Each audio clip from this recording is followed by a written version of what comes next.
What's going on, everyone, and welcome to my first AMA or Q&A or Ask Me Anything, whatever the hell we're going to call it here of NHL 25, where today I'm going to be answering your questions that you left on my previous video. Before we even get started, if you guys want to ask a question, leave it down below in this video, and I'll be picking a bunch for the next AMA, probably next week. Now that I get the big one out of the way, the one I've been getting asked a ton is, what do I do for a job? For the last 4 or 5 years, I've been a full-time content creator that's Twitch streamer and YouTuber playing the NHL video game series, and all the way up to this point, it's gone pretty damn well. Even October of NHL 25 did really well, however, the last few weeks have been not so great. So I picked up a minimum wage job for 10 to 15 hours a week, stocking shelves. It's not hard, not a lot of work, but it does help pay the bills. Hopefully NHL 25 can turn it around.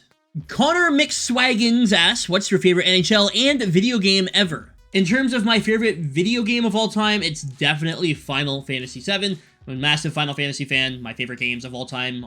Top 5 lists, 3 of them are Final Fantasy games. It's just my favorite series. And as for my favorite NHL of all time, I'm gonna go with NHL Hits. I love the arcadiness, the way to unlock stuff, the different arenas, different goals, all that fun stuff. That was definitely my favorite.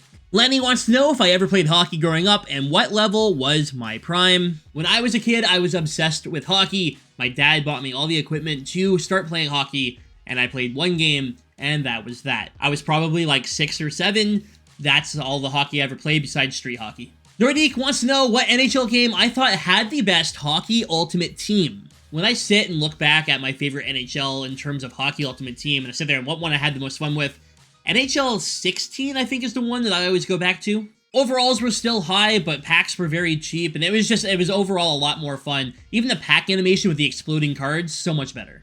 Douglas is asking how to use the daily collectibles here in NHL 25. This is extremely easy, so let me go ahead and show you. Daily collectibles are the hat-trick collectibles that you get for doing the daily objectives. I went with Logan Couture, but you could also get Robin Lehner or Shea Weber. And you use those collectibles to upgrade the players. So, it costs 20 collectibles per upgrade. Right now, there's only 2 tiers that you can unlock. And to get your daily hat-trick player, because you do only get one of them, you have to head over to the Hut Moments and complete the tutorial moments. If you take a look here, in the final tutorial moment, you have the daily hat-trick choice pack. That pack's going to contain all 82 overall players. You get to choose one, and then you can start upgrading it. Sam wants to know how confident I am in the Iserman Plan.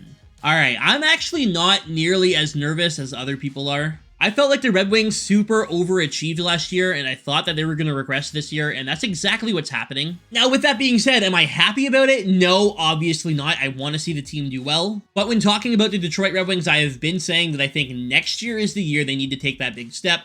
This year, if it doesn't happen, it doesn't happen. I'm not concerned. But if 1 year from now we're talking about the same thing as this year, then I'm going to be worried. As of right now, I'm not super concerned. Axel Sandin Pellikka is going to be coming up, and he's going to be a force. Nate Danielson looks like he's going to be great. Sebastian Cossa is doing outstanding in the AHL. All the kids that Iserman's drafting still need to come up, right? And we only have a few of them currently in the league. But give it another year or two, and a bunch of new players are going to be coming in and tearing it up, and I'm excited for that. It's been a long wait, and I think we're going to have to wait a little bit longer, but no, I'm not super concerned yet about the Iserman Plan.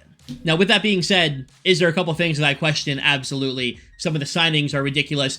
And the Jake Wallman trade, I've been very vocal about on Twitter. I actually think I know exactly what happened and why he was traded. Every GM has those moves that probably shouldn't be done. We'll see what Iserman can do over the next year, and we'll come back to this, and we will discuss. Do you think we will ever see our boys, Datsyuk and Cromwell, in the game again? I know you miss them as much as I do. Will we ever see them in the game? It's definitely possible. However, it's totally up to them. See, the thing is with being in the NHL video game series, if you are a previous player, the only time EA is actually able to use you now is if you join the NHL Alumni Association. Zetterberg recently re-signed, which is why he's back in the game. However, Datsyuk, Zetterberg, Fedorov, Pavel Bure, all these players that we want to see, Mike Bossy, they all need to individually join the NHL Alumni Association because EA Sports NHL does not make individual deals with players. EA has a deal with the NHL Alumni Association to use the players a part of the AA, so until those players actually sign, there's nothing that EA can do.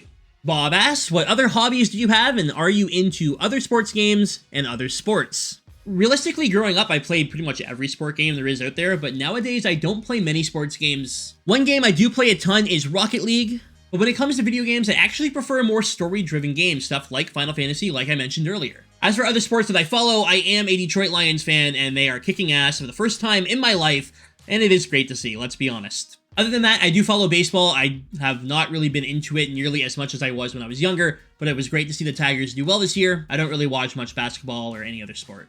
Tuckman asks, favorite pizza chain, and what's your favorite kind of pizza to have? Being from Windsor, I'm not really a big fan of like Domino's, Little Caesars, stuff like that. I prefer to go to like home shops, right? So my favorite places here in Windsor are the Windsor Pizza Pasta House. That's been my favorite place for like 20 years now. It will always be my favorite place. Other than that, Cheese Wheels is another one in the local area. I don't know how common these are outside of Windsor and LaSalle, but those are my two favorite places by far. As for toppings, you guys are probably going to hate me, but I like Hawaiian pizza, right? Ham and pineapple, it goes together great, especially with the spicy sauce. Or I'll just get a traditional pepperoni and bacon, but obviously here in Windsor and Essex County, they shave the pepperoni, and it's just so much better than the big round ones. Tier List Gamer asks, how did I get into hockey? This is a story I've told on the channel a few times now, but basically when I was very, very young, one of my earliest memories is sitting down to watch the Detroit Red Wings play the Montreal Canadiens at my grandfather's house. He was a Habs fan, so I of course had to be a Wings fan. And then on my other side, my grandfather was a massive Leafs fan, and guess who he hated?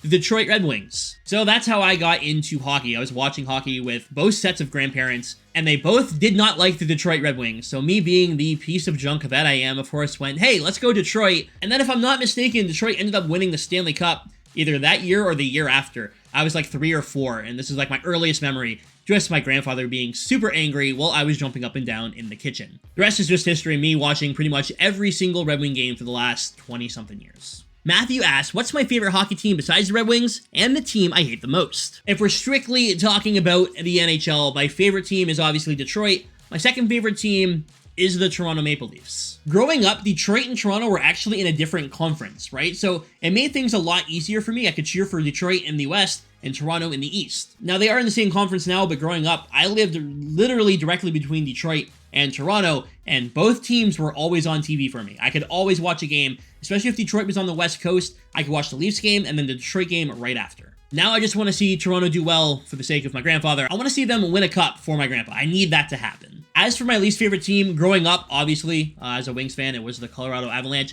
Nowadays, Detroit doesn't really have that massive rival, you know what I mean? It's not really the same thing. If I had to pick one team I really dislike and I don't want to see do well, I'll say every other team in the Atlantic. All right, not Detroit or Toronto, but like, let's screw the Atlantic. Montreal, Ottawa, Buffalo, all of them. Get them out. I hate them all. And anytime Detroit or another team plays those teams, I'm always rooting against them. That's mainly because I want to see Detroit in the playoffs, but whatever. Why not ask, do I think the Wings need a new coach? Probably a good idea. Maybe go get the guy that just got fired out of Boston there in Montgomery. I think that would probably be a really good idea. I think Steve Iserman should be all over that. But you know what? I'm not the GM, but if I was, I'd be hiring him. And the last question for today is from OreoKid82, who asks why I like playing NHL. NHL and hockey in general has been my life for a very, very long time, and I don't ever see that changing. I will forever play the NHL video game series. With that being said, NHL 25 is probably my least favorite release ever. Whether it's the gameplay, the lack of packs, the lack of communication, whatever. Just not having the same fun that I have this year that I did in previous years, and I have been called crazy because I really enjoyed, say, NHL 22 and I liked NHL 24. But it feels like EA completely removed all reasons to be competitive in NHL 25, so now, what's the point of playing? There's no dopamine hit for getting those big pulls and packs, so right now, kind of lackluster. I'm hoping EA is able to turn it around with Season 2 coming out next Thursday. Arcade mode is a great addition to the game, so maybe I'll see myself playing a lot more of that. Anyways, y'all, that is going to do it for this AMA. Thank you so much for watching. Leave a like if you enjoyed, and don't forget to leave a question down below for me to answer in the next one. For now, I'm going to get out of here, get ready for that Spitfire game. It is NHL 25 night at the WFCU. They're giving away copies of NHL 25 and Xbox Series X, and a bunch of other stuff, so if you guys are going, make sure you come stop by. Anyways, y'all, thanks for watching. Stay frosty.